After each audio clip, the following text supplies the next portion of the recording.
Assalamualaikum warahmatullahi wabarakatuh. Waalaikumsalam warahmatullahi wabarakatuh. Innal hamdalillah wassalatu wassalamu ala Rasulillah wa alihi wa sahbihi wa man tabi'ahum bi ihsan ila yaumil qiyamah. Ibu-ibu dan ummahat yang semoga Allah rahmati, Allah berkahi. Alhamdulillah, tentunya kita senantiasa bersyukur kepada Allah apapun nikmat yang telah kita kecap, maka kenikmatan itu begitu berlimpah. Tidak sebanding kalaupun kita mendapatkan ujian, maka ujian itu hanyalah seujung kuku, dan tidak patut apabila yang seujung kuku menenggelamkan semua kenikmatan yang telah kita peroleh dalam kehidupan kita. Kalaupun ada di antara kita yang mendapatkan musibah, maka musibah yang mengingatkan kita kepada Allah itu jauh lebih baik daripada kenikmatan yang membuat kita lalai dari Allah Subhanahu wa Ta'ala. Dan itulah yang menjadikan kita senantiasa bersyukur setiap waktunya, apapun keadaannya dan apapun kondisinya. Yang kita syukuri tentunya bukan hanya kenikmatan sandang, papan, dan pangan. Kenikmatan ini kalau hanya bersyukur pada 3 perkara, maka kita khawatir syukurnya kita ini syukur materialistik. Syukur materialistik itu syukurnya ketika dia mendapatkan tambahan sandang, papan, dan pangan. Tapi ketika dia tidak bertambah sandang, papan, dan pangannya, maka dia tidak bersyukur kepada Allah. Ini syukur-syukur materialistik, Bu. Syukur-syukur yang harus memakai profit dan margin. Kalau ada profitnya dan marginnya baru bersyukur. Ini kata Hasan al-Basri salah. Dan kalaupun saya juga semacam itu, saya juga beristighfar kepada Allah. Tetapi syukur yang benar itu bukan syukur ketika kita hanya bertambah nikmat sandang, papan, dan pangannya, tapi syukur kita itu pada syukur kenikmatan iman. Karena orang yang bersyukur pada kenikmatan iman, kenikmatan ilmu, walaupun sandang, papan, dan pangannya tidak bertambah lebih baik, dia tetap bersyukur. Karena dia tahu bahwasanya iman dan ilmu jauh lebih berharga daripada sandang, papan, dan pangan. Dan inilah yang menjadikan kita akhirnya mempelajari, akhirnya kita bersyukur apapun kondisinya kita, walaupun papan kita tidak berubah, sandang kita mungkin tidak bertambah, pangan kita mungkin tidak bertambah lezat, tetap biasa sebagaimana hari-hari kemarin, kita tetap bersyukur. Karena nikmat iman itu jauh lebih berharga daripada seluruh finansial dan materi yang kita peroleh. Dan tentunya yang kita syukuri itu ilmu, Bu. Dan saya termasuk orang yang bersyukur. Saya mendapatkan ilmu, komitmen untuk mengikuti sunnah Rasulullah itu diajarkan oleh para ustadz. Saya tidak diajarkan untuk bermusuhan. Terima kasih kepada Ustadz Farid, kepada para asatid yang mengajar saya dulu. Saya diajari untuk mempelajari sunnah, saya diajari untuk mempelajari tentang manhaj salaf, tapi tidak diajari untuk memusuhi orang-orang yang beriman selama mereka memiliki keimanan di dalam hati dan jiwa mereka. Makanya semoga setiap ilmu yang kita peroleh tidak menjadikan kita bermusuhan, tetapi ilmu yang kita pelajari semakin menjadikan kita bersaudara, selama konteksnya itu dalam bingkai Ahlussunnah wal Jamaah. Tentunya beda dengan liberal. Kadang-kadang ada orang itu sumbu pendek. Kalau saya ngomong berbeda itu fitrah, dikatakan bahwasanya saya mengajak bersaudara dengan Syiah. Orang kalau sudah hatinya hasad itu ditambah sumbu pendek itu selalu yang dikomentari tidak jelas. Padahal saya itu mengajak bersaudara kepada mereka yang masih memiliki komitmen kepada perkara-perkara pokok di dalam akidah Ahlussunnah wal Jamaah. Beda dengan kalangan liberal, beda dengan kalangan sekulerisme, beda dengan kalangan-kalangan yang menabrak kaidah-kaidah pokok di dalam akidah Ahlussunnah wal Jamaah. Kita ini sudah terlalu bosan saling bermusuhan. Ngaji tetapi akhirnya kita belajar memusuhi orang. Ngaji tetapi kita belajar untuk mencela orang.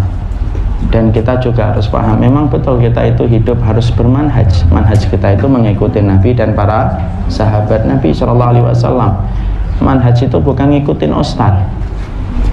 Banyak orang yang sekarang itu bodoh dan naif mengatakan manhaj itu ngikutin para ustadznya. Maka inilah yang menjadikan kita harus senantiasa bersyukur kalau ilmu yang kita dapatkan merujuk dan bernasab kepada Nabi, dan kita menghormati perbedaan-perbedaan yang terjadi di antara kalangan para sahabat. Semoga Allah selalu merahmati hati kita, merahmati jiwa kita. Semoga kita senantiasa dalam kondisi bersyukur Semua yang kita dapatkan tidak lain dan tidak bukan datang dari Allah Subhanahu wa taala. Kepada Allah kita bersyukur dan kepadanya kita menggantungkan segala urusan kehidupan kita. Di dalam muqaddimah yang saya sering sampaikan adalah seorang mukmin itu tidak hanya dituntut bagaimana dia bersyukur ketika lapang, karena bersyukur ketika lapang sering kita ketahui, sering kita dengar bagaimana yang harusnya kita lakukan. Tetapi seorang mukmin itu dituntut bagaimana dia itu mampu bersyukur ketika sempit, bersyukur ketika mendapatkan musibah. Orang itu akan sulit mendapatkan tahapan bersyukur ketika mendapatkan musibah kalau dia tidak mengerti bahwasanya di balik satu musibah itu ada anugerah yang besar, ada sebuah pahala yang menanti bagi mereka yang mendapatkan musibah. Dan oleh karenanya kita mempelajari kitab ini, kalaupun nanti tiba-tiba kita tersapa dengan musibah, kita sudah siap dengan apa yang harusnya kita lakukan sesuai dengan petunjuk yang telah disampaikan oleh Allah dan Rasulnya.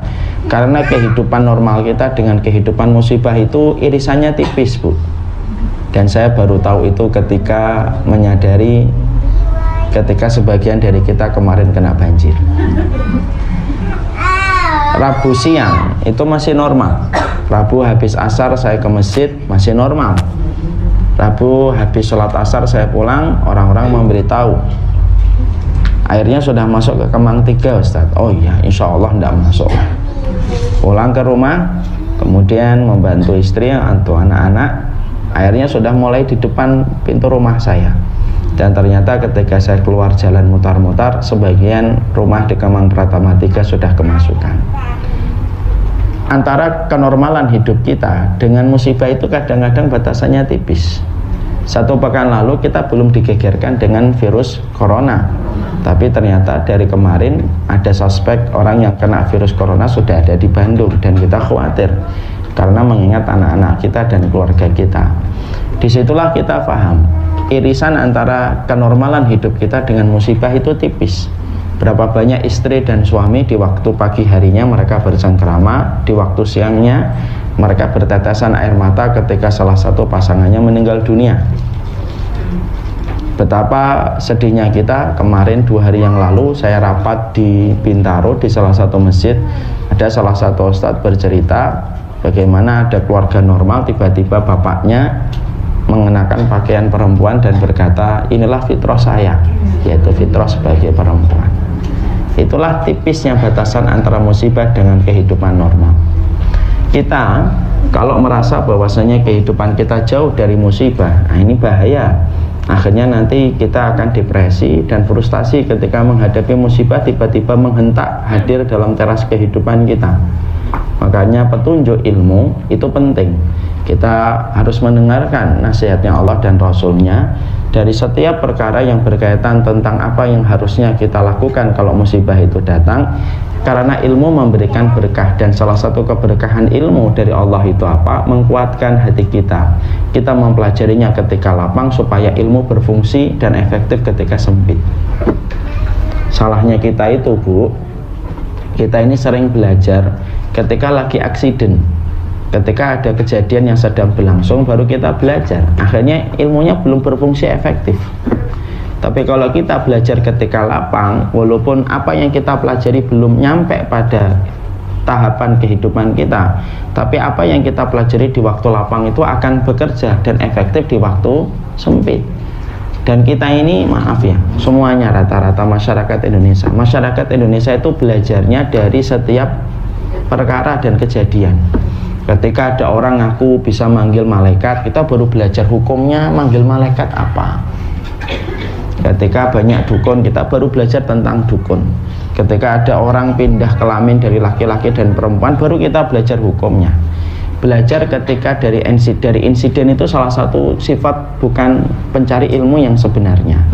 Tapi para pencari ilmu sebenarnya itu dia belajar apapun, baik eksiden itu sudah terjadi, insiden itu belum terjadi, dia tetap belajar. Kalaupun nanti tiba-tiba ada sesuatu yang terjadi hadir pada teras kehidupannya, maka barokahnya ilmu kalau dia mencarinya diridai oleh Allah, dia akan jalan, Bu, dan efektif, dan akhirnya membantu kita. Karena Allah sudah memberikan jaminan dan garansi untuk kita. Qul hal yastawil ladina ya'lamuna wal ladina la ya'lamun. Emang sama antara orang yang tahu dengan orang yang tidak tahu? Jadi jangan dianggap cuma duduk di majelis kayak gini bawa pulpen. Memang tidak sekeren mereka yang di kantor. Mungkin tidak sekeren mereka yang sedang meeting di tempat-tempat yang mereka anggap itu favorit, dari tempat-tempat kopinya. Tapi insya Allah tempat-tempat semacam ini kalau kita datangi tulus karena Allah, kalaupun satu waktu kita tersapa dengan sesuatu yang tidak kita harapkan, apa yang kita pelajari di waktu lapang akan bekerja efektif di waktu sempit tanpa kita panggil. Karena ilmu kalau barokah ditumpuk oleh Allah pada kehidupan dada kita dan dibuka kembali oleh Allah ketika musibah datang pada kehidupan kita. Nah, itulah yang menjadikan kita mempelajari 40 cara jitu merubah masalah itu tidak harus nunggu dapat masalah. Tapi mempelajari 40 cara jitu merubah masalah itu, kalaupun hari ini Ibu tidak mendapatkan masalah, ya tidak usah mancing-mancing supaya dapat masalah. Tapi Ibu kemudian tetap mempersiapkan supaya kalau datang kita sudah siap dengan perangkatnya, ya. Jangan sampai nanti terus di rumah mancing-mancing masalah. Suaminya ngomong, kamu kok mancing-mancing masalah? Iya, saya mau praktek 40 cara jitu merubah masalah menjadi anugerah, dan itu kesalahan fatal. Caranya bagaimana sih merubah setiap masalah itu menjadi anugerah? Cara yang kita lakukan, metode yang kita kerjakan ketika kita mendapatkan masalah itu, jangan sampai kita mendatangi pada perkara-perkara yang diharamkan. Karena semua perkara yang diharamkan, kalaupun tampaknya itu memberikan solusi, solusinya itu solusi fiktif, solusinya itu solusi imitasi. Ada yang datang pada narkoba, memang secara selintas memuaskan dirinya ketika dia melupakan sementara masalah yang dihadapi, tapi jeratan dari narkoba itu, masalah yang ditimbulkan lebih besar daripada masalah yang sedang dihadapi. Ada pula yang datang dengan dia bergaul dengan yang bukan mahramnya secara kelewatan batas, maka dia menyangka itu solusi, padahal itu merupakan jebakan setan. Ada yang datang pada dukun, ada yang datang pada paranormal, dan itu juga merupakan sebuah jebakan. Karena setiap solusi yang ditampilkan dan ditawarkan oleh sesuatu yang haram, tampaknya itu saja secara selintas bisa menyembuhkan, tetapi hakikatnya tidak akan pernah bisa menyembuhkan dan tidak bisa memberikan solusi. Sama Bu, sakit. Kok kita sakit lalu kita kalap, pandangan kita sudah betul-betul tidak sehat, kemudian kita menggunakan obat, yaitu obat yang di dalamnya ada babinya. Lalu cepat-cepat kita berkata, tidak apa-apa, ini mandorot. Anak khawatir pengobatan babi, pertama tidak akan memperpanjang umur. Pengobatan babi pun kalaupun kita tinggalkan juga tidak akan memperpendek umur. Tapi yang jelas ketika makan babi dengan kita menggampangkan, yaitu dengan obat yang ada kandungan babinya, itu masalah akidah sudah tidak bicara pada kehidupan kita. Ibu, ini saya sampaikan ya, sebuah kisah nyata. Ada seorang ustadz yang saya mencintai keluarga ini betul-betul karena Allah. Ustadz ini mendapatkan masalah ujian bertubi-tubi, Bu. Baru beberapa bulan yang lalu anaknya perempuan meninggal dunia, dan itu sahabatnya istri saya. 1 bulan lalu adiknya meninggal. Jadi dalam waktu 3 bulan 2 putrinya meninggal dunia. Qadarullah saat itu saya lagi di luar kota, tidak bisa takziah. Maka ketika saat itu saya telepon kepada beliau, ada sebuah kisah yang luar biasa. Ini kisah akidah, Bu. Ini bukan kisah fiktif, ini bukan kisah ala Koreaan.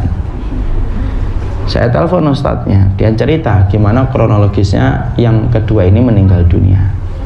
Jadi yang kedua ini meninggal dunia, beliau cerita dalam kondisi lemah ketika mengandung. Dalam kondisi mengandung. Ketika kondisi mengandung, maka semakin lemah, oksigen semakin lemah. Dan Masya Allah diterapi, Bu, diterapi tapi tidak kunjung membaik. Sempat keluarga ini mendapatkan ide dan masukan supaya ke dokter, tapi beliau tidak mau datang ke dokter. Kenapa? Ke rumah sakit tidak mau. Masya Allah ini. Karena beliau dan istrinya sepakat, di rumah sakit belum tentu jaminan obat-obatnya adalah halal. Ini kalau bukan akidah susah. Ketika ada masukan supaya dibawa ke dokter, saya tidak memaksa. Ini saya cerita saja, Bu. Saya tidak menghakimi dan memvonis yang datang ke rumah sakit dan ke dokter ya. Kita mengambil ibrah dari orang-orang yang imannya itu kuat. Maka beliau kemudian kalau begitu saya ngomong sama istri saya. Nah, Uminya, istrinya beliau, gimana Mi? Kalau sudah ke dokter Bi, saya nggak tanggung jawab Bi kalau ada yang haram masuk ke dalam perutnya.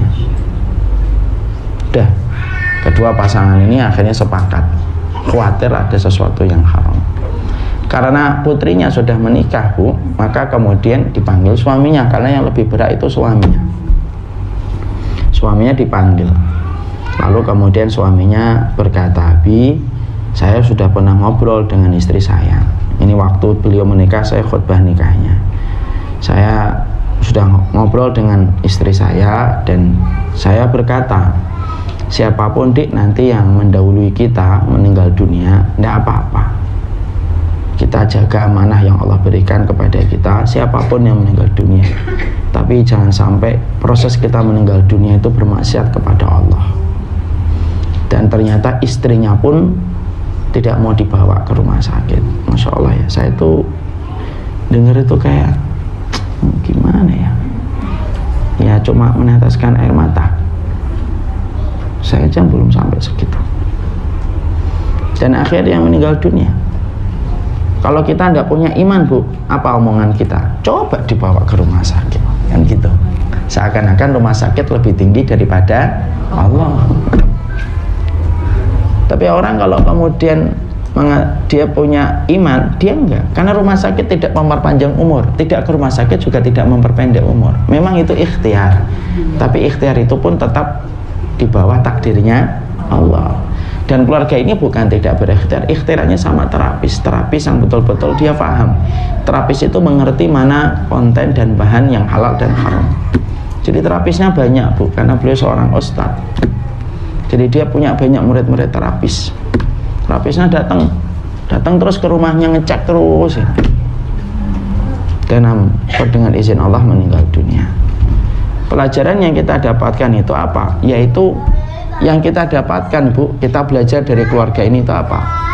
Komitmennya beliau untuk menjaga diri dari yang haram itu kuat, betul. Karena memang betul ya, yang haram itu tidak akan menyelesaikan masalah. Datang ke dukun pun tidak akan menyelesaikan masalah. Ke paranormal pun tidak mendatangkan masalah. Dan maaf ya, kalau hari ini sedang viral ada dukun ataupun ada paranormal yang sedang trending di YouTube, itu saya juga heran, Bu. Kalau saya buka trending di YouTube, bukan untuk melihat apa-apa, saya tuh pengen lihat kecenderungan masyarakat Indonesia itu di mana. Itu di antara 10 yang trending, itu kalau tidak 3, 4 konten itu isinya tentang paranormal. Coba deh, Bu, sekali-kali dicek trending YouTube.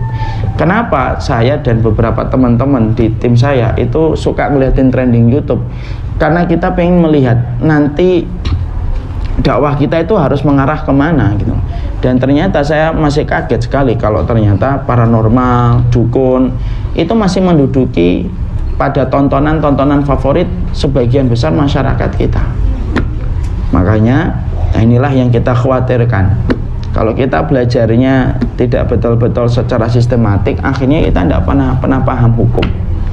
Dan hal semacam ini akan menjadi sebuah keburukan ya kan? Kita sering bingung, ini ada orang ngaku bisa ngundang malaikat, ngundang Rasulullah, ini gimana ini? Sejak kapan malaikat itu menjadi malaikat panggilan ya kan? Nah, semacam itu tidak benar. Makanya Ibu, kalau ingin mengetahui, ini saya sudah sering sampaikan, tapi saya ulang kembali di sini. Kalau Ibu ingin mengetahui ruqyah ini benar dan tidak benar, itu kadang-kadang tidak terlalu sulit untuk membedakan. Salah satu hal yang Ibu perhatikan, kalau ruqyah itu betul-betul syar'i, maka sang peruqyah itu ketika dia meruqyah, maka semua yang dia sebutkan itu jelas dan tidak ada yang ditutup-tutupin. Jadi membaca A'udzubillahi minasyaitonir rajim, jelas dia. Allahu la ilaha illa huwal hayyul qayyum, jelas dia. Sampai semua ayatnya bisa kita cek dan tidak ada yang qomat kamit. Tapi kalau kemudian salah satu di antara indikator, salah satu, ibu tidak perlu langsung mengkonnya, salah satu indikator kalau ruqyah itu bermasalah, yaitu adalah ketika ruqyah itu jelas aja di awal, tapi di tengah dan di akhirnya kadang-kadang qomat kamit. Ayo sini. A'udzubillahi minasyaitonirrajim. Bismillahirrahmanirrahim.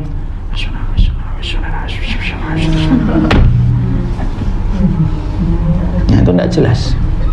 Kita tidak ngerti apa yang dia baca. Rampalnya itu rampal apa, itu mantra apa yang dia baca. Makanya itu yang kita harus lihat. Jadi jangan melihat ruqyah itu yang benar dan menyimpang, jangan dilihat kepada konteks pakaiannya. Pakaian itu bisa dibeli, Bu. Jubah itu di Tanah Abang 300 dapat 2. Selendang itu 100.000 dapat 1. Jangan dilihat pada pakaiannya. Pakaian itu salah satunya, tapi bukan salah satu indikator primer. Indikator primernya itu terletak kepada bagaimana ketika meruqyah. Dan tidak minta syarat macam-macam, Bu.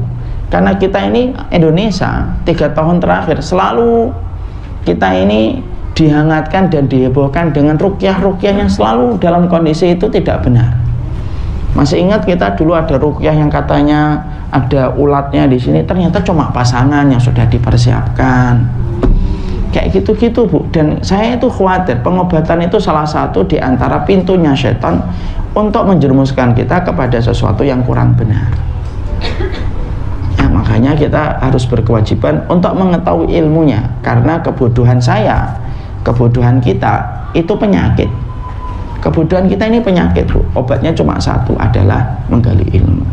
Makanya disinilah kita harus paham, jangan sampai ketika mendapatkan musibah kita berlindung kepada sesuatu yang diharamkan oleh Allah Subhanahu wa taala. Apapun itu bentuknya. Karena yang haram tidak akan pernah menyelesaikan setiap masalah yang kita peroleh dan kita dapatkan. Yang haram itu pasti justru menambah masalah, bertambah masalah. Tapi kalau kita mendapatkan musibah, berlindung kepada sesuatu yang halal itu walaupun tidak instan, tapi menyelesaikan masalah tanpa masalah. Itu betul-betul solusi syar'i kayak gitu. Ya, Masya Allah, beliau aja setuju dengan saya. Yang kita harus pahami kembali, kalau ada masalah itu, ada kalanya kalian tidak menyukai sesuatu padahal itu baik untuk kita. Kadang-kadang ada satu masalah, Bu, yang kita pandang itu buruk, tapi bukannya takdirnya yang buruk, tapi cara kita membaca takdir itu yang buruk.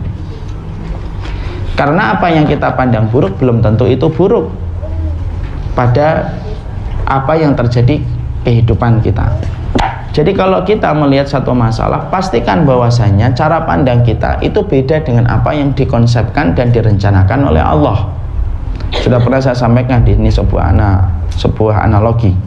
Kalau ada pasien datang ke dokter, kakinya infeksi, maka ketika diperiksa sama sang dokter, dokter berkata ini harus diamputasi. Dokter itu ketika mengatakan amputasi, ada kata amputasi, persepsinya pasien sama dokter beda atau sama, Bu? Beda. Kalau pasien mendengar kata amputasi, persepsinya bagus atau buruk? Buruk, karena dari 2 kaki menjadi 1 kaki.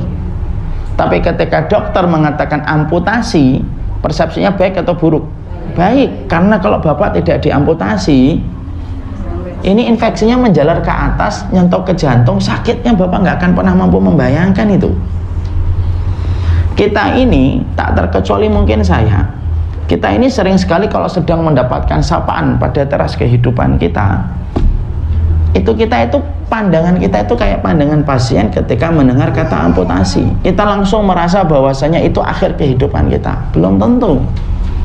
Karena ilmunya kita beda dengan ilmunya Allah. Referensi kita dengan referensinya Allah itu beda.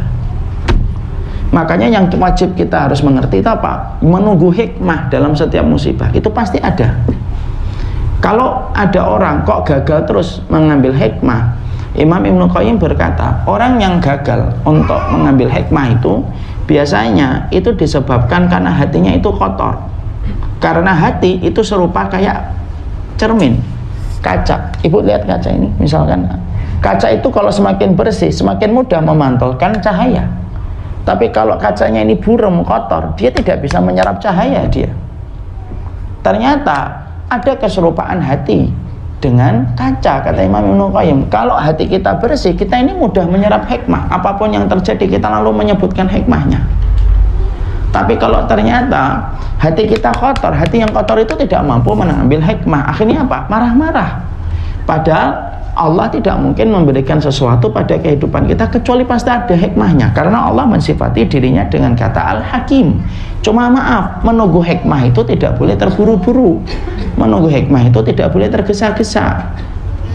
Wong kita menunggu racikan obat di apotek aja lama kok, apalagi menunggu hikmah. Lah manusia maunya kalau mendapatkan musibah, hikmahnya itu langsung kelihatan, entah hari ini atau besok. Bukan kita yang ngatur, hikmah itu yang ngatur Allah. Allah turunkan waktu hikmah itu pun sesuai dengan hikmahnya Allah lagi.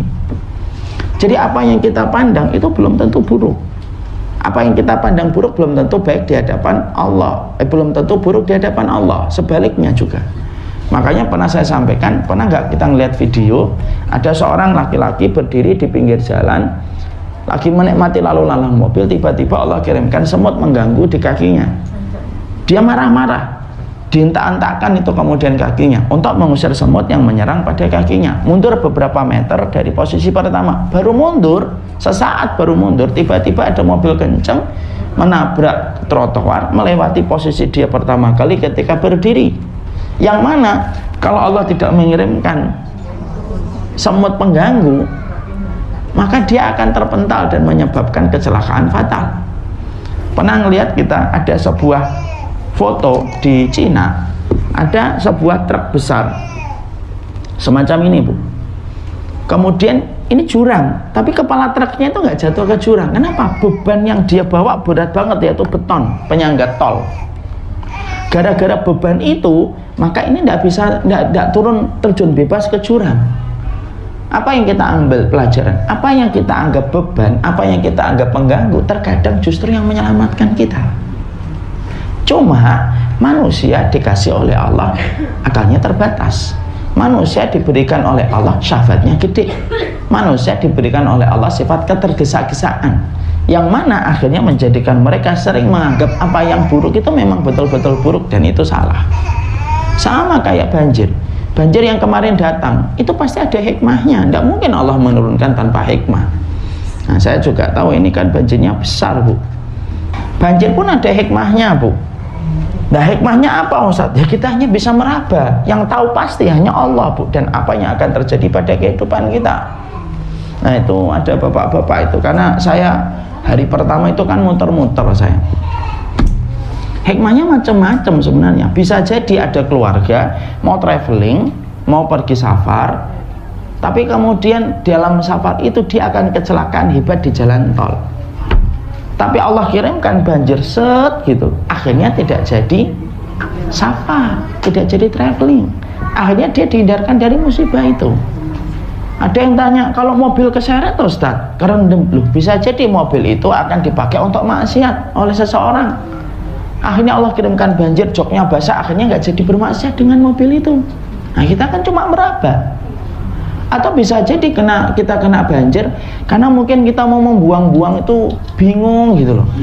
Akhirnya kemudian Allah kirimkan, udah kena banjir supaya akhirnya kita buang semuanya dengan gampang. Kan begitu. Nah, namanya hikmah kan kita meraba. Karena ketika saya lagi jalan hari pertama itu muter-muter. Hari pertama saya muter-muter ke beberapa jamaah. Kemudian saya menemui ada salah satu jamaah itu di depan komplek Pratama 3 itu.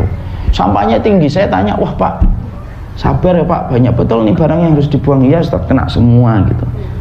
Terus saya ngomong sabar ya, qadarullah Ustaz. Alhamdulillah, paham. Setelah itu beliau berkata, tapi memang ini itu Allah ngabulkan doa saya Ustaz. Saya tertarik. Doanya apa Ustaz? Doanya apa Pak? Karena beberapa hari kemarin saya tuh ngeliat garasi gitu, ini kok penuh barang ya gitu. Nah, saya ngomong sama istri saya, Mah, ini barang-barang di garasi kok penuh, mau dikurang-kurangin gitu loh. Mamanya, istrinya menjawab berkilah, Mah, Pak, barang di garasi itu barangnya laki. Saya mana tahu barang yang masih perlu dan nggak perlu, kamu lah yang pilih-pilih. Ternyata Allah mendengar percakapan kami di garasi, Ustaz. Allah kirimkan banjir sud gitu ya, dan ketika saya tahu garasi saya penuh dengan air, saya ngomong buang semuanya.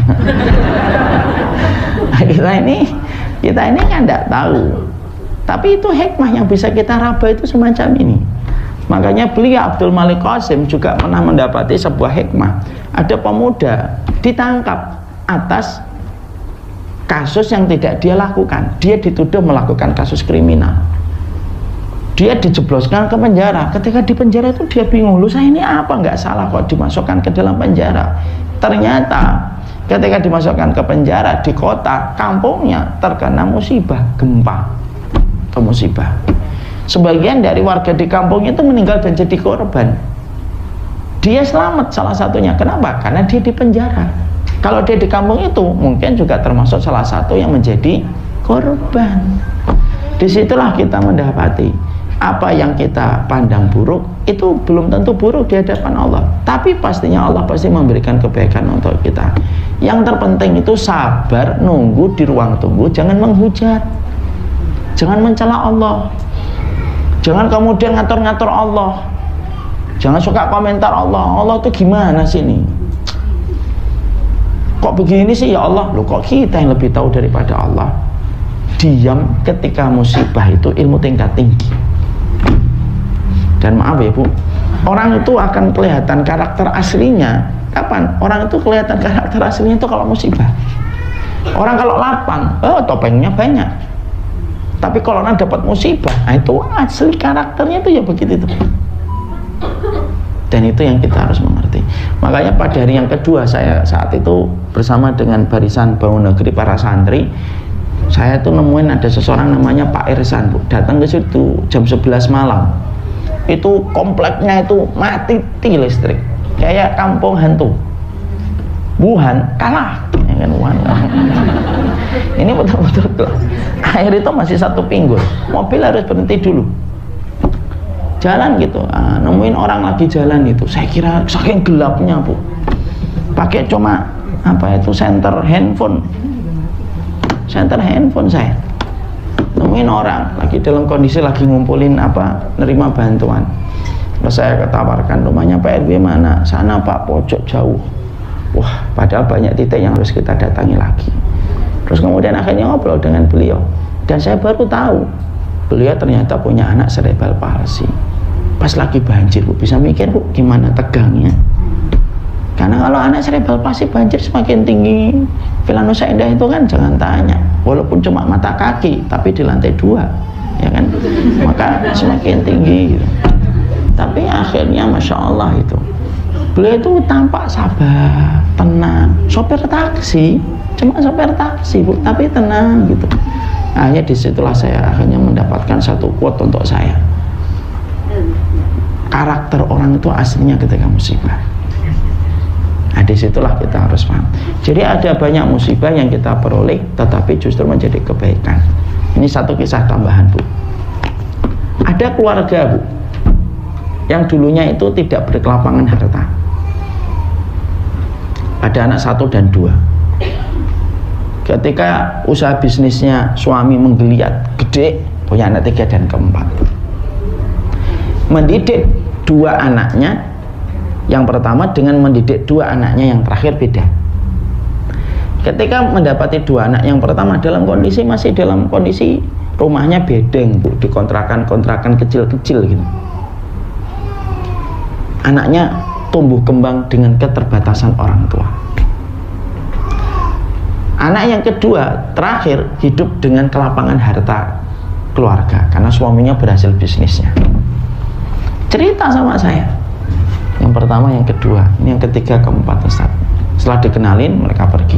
Beliau cerita sama saya, dulu saya nganggep Ustaz, ketika saya sering melihat anak saya tidur, saya sering tangisi dalam tidurnya karena saya tidak bisa membelikan mainan, tidak bisa membelikan makanan-makanan yang sering dibelikan tetangga-tetangga kaya dan teman-teman saya yang lapang hartanya gitu. Dan saya merasa kok gini amat ya hidup saya, padahal anak sudah 2. Kemudian saya merasa saat itu kok buruk amat ya takdir saya. Sampai akhirnya saya berkelapangan harta didik 2 anak yang terakhir. Ustaz tahu, 2 anak ini empatinya jauh lebih besar daripada 2 anak terakhir. 2 anak yang pertama saya, Ustaz, kalau saya lagi apa gitu, malah empatinya paling cepat. Saya lagi batuk langsung ngambil air. Saya begini langsung dipijitin. Kenapa, Bi? Beda dengan 2 anak saya yang terakhir yang saya hidupi dengan kelapangan harta. Saya kemudian bisa nyimpulkan, dulu saya menganggap miskin itu musibah. Dan saya itu ketika dengar para ustadz sering ngomong nyari hikmah itu saya sempat ngomong, alah hikmah apa sih miskin itu? Gak ada hikmahnya miskin itu. Ternyata Allah kasih ke saya. Hikmahnya itu apa? Anak saya yang bertumbuh kembang dengan hal yang sangat-sangat terbatas, justru mereka nggak pernah nuntut macam-macam. Mereka nggak pernah minta barang macam-macam, Ustaz. Saya belikan handphone merek apapun diterima. Saya nggak belikan mereka mobil, padahal saya bisa membelikan mobil mereka sekarang satu-satu saya bisa. Saya nggak belikan, diem, saya ngetes aja. Dan justru empatinya paling besar. Justru dibalik apa yang saya pandang musibah ketika awal-awal, justru menjadi hikmah yang besar. Beda dengan 2 anak saya yang terakhir, insya Allah itu nyata. Paham sampai di sini?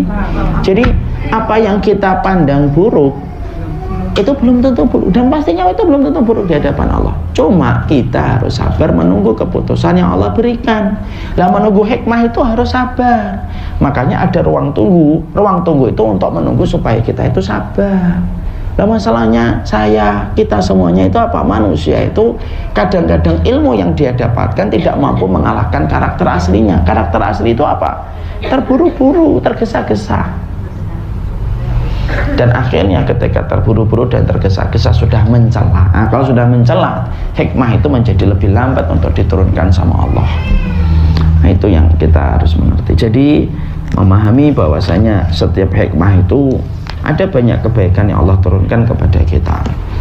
Allah menyampaikan pada surat Al-Baqarah 216, wa asa an takrahu syai'an wa huwa khairun lakum wa asa an tuhibbu syai'an wa huwa syarrun lakum wallahu ya'lamu wa antum la ta'lamun. Boleh jadi kalian tidak menyukai sesuatu padahal itu baik bagi kalian, tapi bisa jadi kalian menyukai sesuatu padahal buruk bagi kalian, dan Allah Maha mengetahui sedangkan kalian tidak mengetahui. Sebenarnya kalau saya mau pakai jurusnya Ustaz Zaidul Akbar ini lebih jelas lagi, Bu. Apa maksudnya, Ustaz? Oh iya, kan istri saya lagi GSR. Saya kalau pagi dapetin dia makan kurma sama tempe mentah. Kalau saya tanya, enak? Jawabnya nunggu sampai makanan itu ditelan. Ya lumayan. Ayat ini, Bu, kalau saya analogikan dengan bahasanya Ustaz Zaidul itu lebih gampang. Kita ini kadang-kadang senengnya apa? Gula, goreng. Padahal itu buruk bagi kita. Tapi kita tidak suka dengan sesuatu sifatnya misalkan yang pahit-pahit, tapi padahal itu baik untuk kita. Paham di situ? Padahal kalau kita mau hidup sehat, kita itu harus makan yang kadang-kadang itu nggak disukai sama nafsu kita supaya hidup kita sehat. Kalau hidup sehat, jangan pakai gula, karbonnya dikurangi, gorengannya ditinggal, yang tepung-tepung ditinggal. Padahal yang tepung, gula, luar biasa, jeroan, santan, masya Allah. Tapi semua yang menurut kita nikmat itu ujung-ujungnya itu jeluntrungnya tidak baik untuk kita. Apa yang kita pandang tidak baik, apa yang kita pandang tidak enak, ya itu apa yang nggak enak itu? Ya misalkan korma sama tempe, apa ini? Terus kemudian makan yang kemudian tidak usah dikasih rasa, kurangin garam, itu kan kita nggak terbiasa, Bu. Tapi justru mendatangkan kebaikan. Jadi ayat ini surat Al-Baqarah 216 ini itu nyata ini kalau kita korelasikan dengan makanan pada kehidupan kita. Jadi kalau ada yang masih suka ngomong, memang apa yang buruk menurut kita baik menurut Allah? Lo makanan itu contoh jelas. Betapa senangnya kita dengan gula, betapa senangnya kita dengan air dingin, es. Apalagi kalau makan soto santan, ya kan, soto luar biasa, jeroan kasih kemudian jeruk nipis, kasih sambel, Masya Allah. Ya kita pulang yuk. Terus kemudian minumnya pakai es yang kemudian berembun gelasnya. Ini nggak berembun dari tadi ini, Masya Allah. Maka enak, lezat, betul. Tapi ternyata apa yang kita pandang enak, ujung-ujungnya itu malah nggak enak. Nah itu contoh, itu analogi. Jadi disitulah akhirnya kita mengerti, akhirnya kita paham. Nggak usah ragu sama apa yang Allah katakan. Wa asa antakrahu syai'an wa huwa khairul lakum. Apa yang kamu lihat itu buruk, itu belum tentu buruk, itu bisa jadi baik untuk kamu. Dan itulah yang kita harus dapetin. Makanya Allah itu memberikan kehidupan orang mukmin itu pahit-pahit. Kenapa? Ujungnya manis. Kayak kita makan itu nggak ada rasa, nggak gandum, nggak gorengan, pahit-pahit.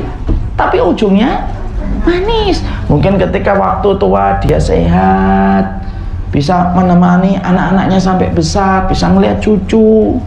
Mungkin pahit hidupnya, karena tidak senikmat orang lain ketika minum es, makan gorengan, gorengannya sampai 3, cabenya ini, apalagi gorengannya masih anget. Ya, kapan ada gorengan di sini ya?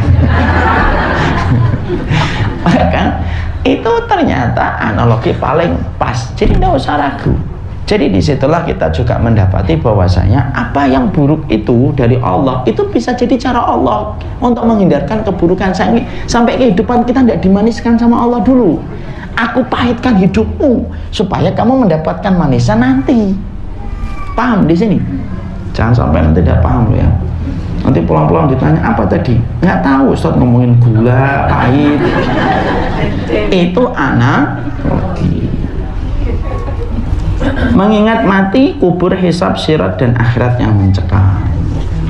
Orang yang mendapatkan musibah itu, salah satu di antara terapi supaya musibah itu tampak ringan, yaitu adalah ketika mengingat mati. Karena mengingat mati, sesungguhnya mengingat mati, tapi mengingat mati adalah merupakan sebuah penawar. Dahsyatnya Bu, mengingat mati Bu, kalau boleh saya sampaikan, uniknya mengingat mati. Nah, tolong dilihat saya, nggak usah di ini. Mengingat mati itu uniknya, orang semakin memikirkan mati, hatinya semakin hidup. Orang memikirkan hidup, lama-lama hatinya mati. Dan uniknya mengingat mati itu bukan satu terapi hanya untuk orang miskin, tapi untuk orang kaya pun kalau mengingat mati terjadi kebaikan. Kalau orang mendapatkan musibah mengingat mati, logis, logik. Oh iya, sesedih-sedihnya saya tuh nanti kalau mati selesai. Logis lah mengingat mati. Tapi kita sempat nanya, dulu saya sempat bertanya-tanya, orang kaya disuruh mengingat mati itu fungsinya apa? Jawabannya disampaikan sama Imam Qurtubi. Orang kaya itu mengingat mati supaya dia tidak sombong, karena apapun yang dia dapatkan dan dia peroleh pun akhirnya akan dia tinggalkan dan tidak lagi menjadi miliknya. Jadi mengingat mati itu merupakan terapi. Orang kalau kemudian sakit berat gitu, mengingat mati itu sebenarnya meringankan. Makanya coba Ibu, fitrahnya kita itu sudah mengakui itu. Berapa banyak? Nasallallahu alaihi, kita minta kesehatan terus sama Allah. Berapa banyak orang ketika sakit Bu, nah itu tertawa bukan sakit. Berapa banyak kalau kemudian kita sakit, mendapati orang sakit, omongannya orang sakit tuh berkata apa? Ya Allah, mati aja ya Allah. Tuh, karena dia tahu kalau sudah mati nanti dia akan diperlakukan sesuai dengan amalnya. Kalau kita kan di dunia ini kan kadang-kadang amal kita bagus, ujiannya berat Bu. Kalau di akhirat enggak, kita diperlakukan oleh Allah sesuai amal. Makanya orang kalau makanya Rasulullah ketika ditanya sama Aisyah, ya Rasulullah, apakah kamu tidak ingin melihat kemenangan-kemenangan? Nabi tidak milih. Nabi mengatakan ila rafiqil a'la, menuju teman-temanku yang tinggi. Kenapa? Di kematian itu merupakan panen, yang sepanen-panennya itu di kematian. Makanya orang mukmin, kenapa orang mukmin itu senang pada kematian dan kadang-kadang takut? Nah, sudah saya sampaikan. Orang mukmin itu kalau melihat kematian itu antara senang dengan takut. Kenapa dia takut pada kematian? karena dia mengingat dosanya, khawatir kalau belum menjadi taubatan nasuha, tapi senang pada kematian. Itu kenapa? Karena kematian itu musim panen. Dari semua yang kita lakukan itu musim panennya ketika kita meninggal dunia. Ibu tidak akan ketemu susahnya ngaji, nyari parkir susah, nyari tempat duduk susah, kecuali panennya nanti ketika meninggal dunia. Ibu tidak akan ketemu bagaimana sabarnya ibu mendampingi suami dengan kekurangannya, dia laki-laki akhir zaman yang kadang-kadang kepleset dengan kesalahan-kesalahan yang terjadi. Dia akan ketemu itu kecuali nanti ketika meninggal dunia. Ibu tidak akan pernah ketemu pahalanya menutup aurat dalam kondisi panas, gerah, dan kadang-kadang juga banyak cobaannya, kecuali nanti kita mati. Makanya orang mukmin kenapa senang pada kematian? Dia musim panen. Makanya orang kalau akhirnya dia mendapatkan musibah mengingat mati, itu lebih tenang dia. Sesakit-sakitnya kita, itu pun kalau sudah mati selesai. Orang kena kanker kronis stadium lanjut, naudzubillahi min dzalik, separah-parahnya kena kanker kronis, kalau sudah mati selesai, kankernya tidak akan berkembang. Dia tinggal diperlakukan oleh Allah sesuai dengan amalnya. Dan itu merupakan satu hal untuk menterapi hati kita supaya musibah itu tidak nampak berat. Toh juga mati kok. Makanya saya sudah pernah menyampaikan di sini kan, makanya Allah memberikan kita umatnya Muhammad Rasulullah SAW umurnya pendek itu bukan karena Allah itu membedakan kita dari umat-umat sebelumnya. Enggak. Justru karena Allah sayang pada justru karena Allah itu sayang kepada Rasulullah dan sayang kepada umatnya, tidak dipanjangkan umur kita supaya kita tidak terlalu lama. Kalaupun mendapatkan musibah, musibahnya itu tidak terlalu lama, tapi pahalanya sama dengan musibah yang dihadapi kaum sebelum Rasulullah, walaupun jangkanya itu panjang. Paham di sini? Coba kalau kita memikirkan umatnya Nabi Nuh. Umatnya Nabi Nuh itu ujiannya panjang, Bu. Mereka umurnya 1000 tahun. Pada saat itu umurnya panjang, umur umat Nabi Nuh itu sudah sepanjang itu, waktu tidak berjalan cepat sebagaimana hari ini. Kalau kita umur sudah dipendekkan sama Allah, jalannya waktu pun cepat. 1 tahun sebagaimana 1 bulan, 1 bulan sebagaimana 1 pekan, 1 pekan sebagaimana 1 hari. Itu karena rahmat, Bu. Jadi kalaupun sakit, sakitnya sebentar. Tapi kalau nunggu dengan kesabaran dan keridhaan, pahalanya sama dengan umatnya Nabi Ayub yang juga sakit, nunggunya sampai ratusan tahun. Tapi pahalanya sama-sama surga. Makanya mengingat mati itu baik. Makanya kalau kita ada saudara kita lagi sakit, terus berkata, kok gini tuh mati aja gitu. Ya kadang-kadang kita kan nggak nyaman dengarnya. Jangan dong, Bu, panjang umurnya. Tapi perkataan orang yang semacam itu kadang-kadang diucapkan mereka untuk meringankan penderitaan yang mereka rasakan. Tidak usah dilarang. Dulu saya dapetin orang sakit semacam itu ngomong lebih baik mati saja, Ustaz. Nggak boleh gitu nih. Ternyata saya kurang benar. Sekarang kalau saya dapetin ada orang sakit, saya jenguk, terus kemudian dia ngomong, kok kayak gini ya Ustaz, lebih baik mati aja. Saya cuma berkata, moga-moga wafatnya husnul khotimah. Sudah aja. Karena apa? Karena bagi orang yang sedang mendapatkan musibah, mati itu kayak terapi yang paling menyegarkan. Karena dia tahu di balik kematian tidak ada lagi rasa sakit yang dia terima. Paham di sini, Bu? Jadi mengingat kematian. Jadi kita akhirnya mengerti, berarti 40 cara jitu merubah masalah menjadi anugerah. Semoga kita termasuk orang-orang yang dikuatkan oleh Allah. Dan semoga ilmu yang kita pelajari di waktu lapang itu akan efektif ketika di waktu sempit. Assalamualaikum warahmatullahi wabarakatuh. Saya agak mendelirik tadi tentang ketika seseorang sedang sakit kemudian dia ingin mati saja gitu ya.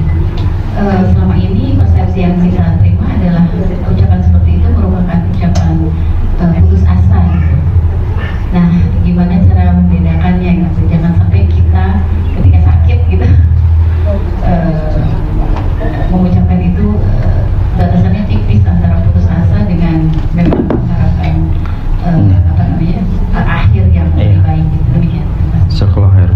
Betul, memang persepsi kita memang selama ini mendengar kalimat itu cenderung untuk putus asa. Tapi kalau saya mulai untuk memperlembut prasangka saya, Bu, sebenarnya orang yang sering mengatakan lebih baik mati saja, itu sebenarnya adalah bagian dari keinginan dia supaya mendapatkan kebaikan dari beratnya dan penatnya sakit yang dia terima. Yang kita lakukan adalah kalau kayak gitu, Bu, maka kita sampaikan, insya Allah kalaupun ditakdirkan meninggal husnul khatimah, ya itu yang paling baik. Kalau dia sudah disebutkan kata husnul khatimah, tentunya dia paham husnul khatimah tidak akan bersandingan dengan orang yang putus asa. Tapi kita katakan semoga husnul khatimah, tetap ini sakitnya ada kebaikannya yang besar, Bu.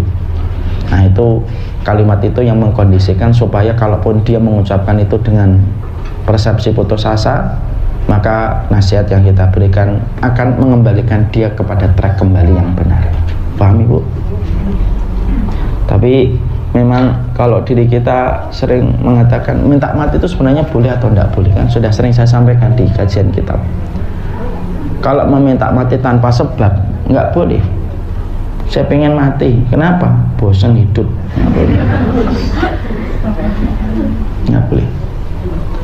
Tapi kalau ada orang saya pengen mati, kenapa? Saya hari ini sedang merasakan khusyuknya nikmat dekat sama Allah, dan saya pengen ketika sedang dekat sama Allah saya dimatikan. Karena kematian itu pembenar dan pendusta amal yang kita lakukan pada kehidupan. Boleh, tidak ada masalah. Karena kita mendengar ucapan Aisyah, ucapan Maryam. Maryam itu ketika dalam kondisi hamil berat, apa yang dikatakan oleh ibunda Maryam? Fa'aja'ahal makhadu ila jid'in nakhlati wa qalat ya laitani mittu qabla hadha wa kuntu nasyam mansiya. Dia bersandar ke pohon kurma, lalu dia berkata, ya Allah, coba saya mati aja dan dilupakan orang. Apakah ibunda Maryam minta mati karena putus asa? Tidak mungkin. Wanita paling dicintai pada zamannya beliau itu hanya satu, Maryam. Saking Allah cinta, nanti dinikahkan dengan Rasulullah. Nah, terus maksudnya apa dia minta mati? Karena beliau khawatir kalau dimatikan nanti lebih lama. Beliau khawatir kalau tidak istiqomah sebagaimana istiqomahnya beliau pada saat bersandar ke pohon kurma. Paham, Ibu? Allah bisa. Ada yang tidak lagi mau bertanya? Salah. Saya mau menjawab, Bu. Tadi dikatakan bahwa dalam setiap musibah itu pasti ada hikmah di dalamnya. Mungkin juga karena Allah Subhanahu Wa Taala juga sayang terhadap umatnya. Bagaimana kalau seandainya ada orang yang katakanlah 2-3 tahun tidak mendapatkan musibah, dia sehat, dia sejahtera, dia baik-baik saja, apakah itu berarti Allah tidak sayang sama yang Dia tidak pernah mendapatkan sehat. dia sehat, tidak mendapatkan musibah? Oh, tidak. Katakanlah dalam jangka 2-3 tahun itu, Pak Ustaz, apakah berarti itu Allah tidak sayang sama orang itu? Terima kasih. Assalamualaikum warahmatullahi wabarakatuh. Kasih sayang Allah itu tidak hanya pada cobaan, Bu, tapi kasih sayang Allah itu ketika ada orang yang lapang tetapi dia mampu melubah kelapangan itu menjadi ketaatan. Kalau kelapangan itu menjadi tanda Allah tidak cinta, berarti Nabi Sulaiman gak dicintai Allah, hidupnya lapang terus, gak kayak Nabi Ayub. Nah, terus kalau kita lapang tapi kita pengen merubah kelapangan ini menjadi tanda Allah cinta, jadikanlah kelapangan itu dengan bertambahnya ketaatan kita. Kalau ibu dikasih sehat, rumahnya nggak kena banjir, baik-baik aja, anak juga baik-baik semuanya. Nah, kalau di situ yang paling berat, Bu, kenapa? Kenikmatan itu cenderung melalaikan kita. Cuma kalau ibu nggak lalai, ibu rubah setiap kenikmatan itu menjadi ketaatan yang bertambah. Makanya setiap kenikmatan yang kita peroleh harus kita rubah menjadi ketaatan yang kita kerjakan. Insya Allah, kalau setiap kenikmatan ibu sikapi dengan ketaatan, maka kenikmatan yang didapatkan itu indikator keridhaan Allah. Paham Ibu? Ya, saya kira cukup kajian kita pada kesempatan siang kali ini. Semoga Allah memberkahi kita, memberikan kebaikan untuk kita. Kita tutup dengan kafaratul majlis. Subhanakallahumma wa bihamdika asyhadu an la ilaha illa anta astaghfiruka wa atubu ilaika. Assalamualaikum warahmatullahi wabarakatuh.